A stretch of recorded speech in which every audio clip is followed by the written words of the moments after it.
Hi everyone. We're going to go over a few of these bones today. So I want to start with the hip bone, which I know it can be quite challenging.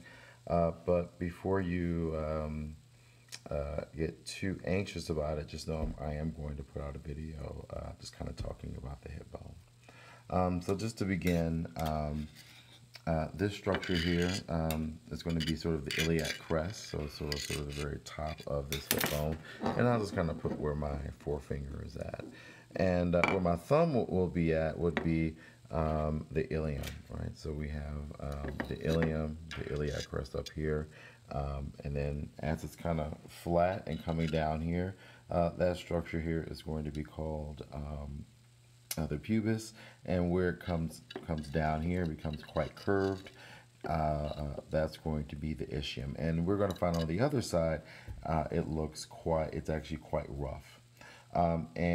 This very sharp structure here is going to be called the greater sciatic notch, and this hole here is going to be called the abdurator foramen. So if we go ahead and flip this thing over, or the hip bone over, we can see our iliac crest up at the top here, our ilium, right, our posterior portion here, and this cup portion is going to be called your acetabulum, and in fact your hip bone, as you can see, fits really nicely right into that socket there. So that's our acetabulum. This is going to be our ischium, and then as it kind of curves up around here, that's going to be our pubis, and this is going to be our abdurator foramen again, right? So I'm going to go over this again in another video, but that's a good starter for the hip. This is going to be our femur. Hopefully, maybe you guessed that. And if you're looking at this structure, and I'll just, because it's a little easier to kind of turn it around this way, we have a few structures that you should know. So this is going to be your head, your neck, the greater trochanter, the lesser trochanter, and then you're going to have your medial condyle, and then your lateral condyle, right? So again, I'll just go over that again. Head, neck, greater trochanter, lesser trochanter, medial condyle, lateral condyle. And a trick I can tell you is that wherever this head faces, that head is always going to face medial, so therefore this will always be the medial portion. So even if you flip this over this side, this will be your medial condyle, because you know that your head is facing that. This structure here is going to be your patella, and in fact this patella is just your kneecap, and it will actually fit right there. Okay.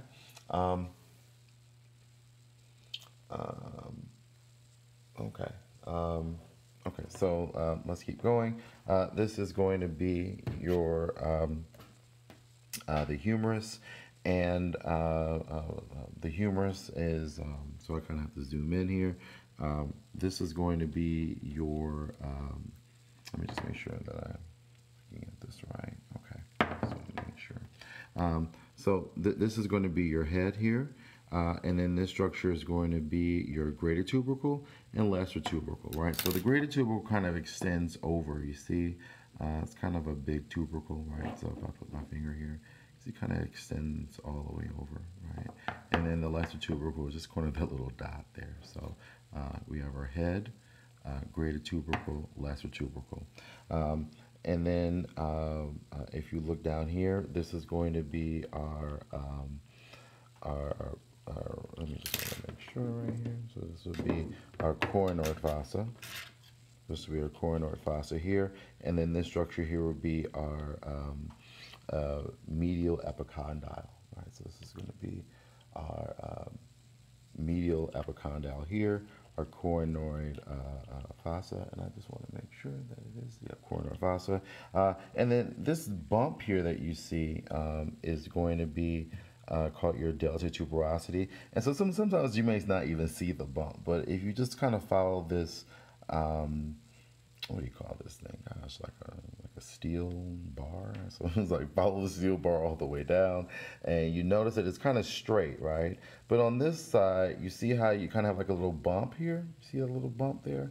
That's your deltoid tuberosity. So it's really, really prominent on that side. Sometimes it's better to compare both sides because one side is going to be way straighter than the other, and the part that isn't straight, that is your deltoid tuberosity. All right. So if we flip this humerus over, really, the only tuberosity you can really see, as we saw, was the greater from the posterior portion. Of course, you can see your head, and this would be your olecranon fossa, which would is actually going to receive the olecranon process from the ulna, which we'll talk about later.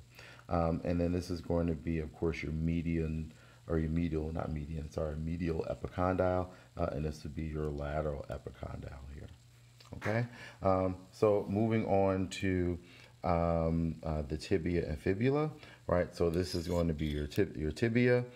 This is going, and this is the smaller bone is going to be your fibula, right? So kind of here. So tibia, fibula, and one of the structures that you have on your tibia is going to be your medial malleolus, which is going to be here. So this is a good marker because where you have the medial malleolus, you know that this structure up here, this structure up here, this median condyle, this is going to be the median condyle, which is going to be here. So median condyle, medial malleolus, right? And this structure here, this is going to be called your tibial tuberosity.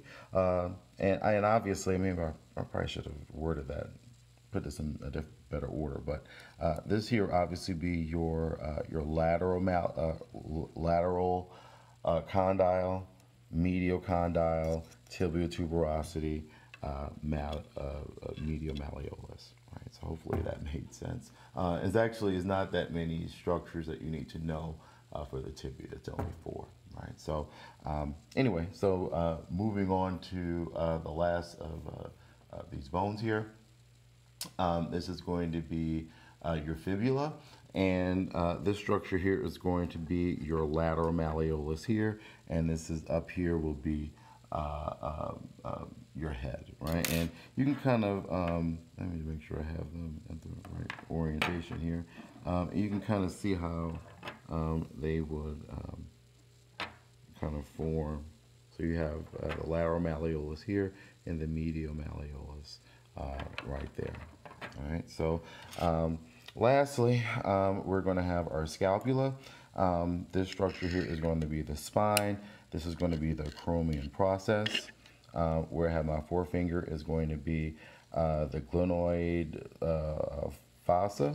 And then if we flip this over, this is going to be the coronoid or the coracoid process. But I just want to make sure, I'm so sorry, it is the coracoid process, glenoid fossa, acromion process, right? And so this flat surface will always be your medial border, lateral border, and then if we looked over here, this would be like your superior border right here. I have to put this sucker over here again, and then this would be your medial border, lateral border, kind of superior border here. Well, actually, sorry, just right here, superior border, right? So, and again, this would be your spine, acromion process, and glenoid process. And again, if you flip it around here, where I have my finger, where I have this one here will be your acromion process, glenoid fossa, coracoid process. Okay? All right, so hopefully that's been helpful. All right.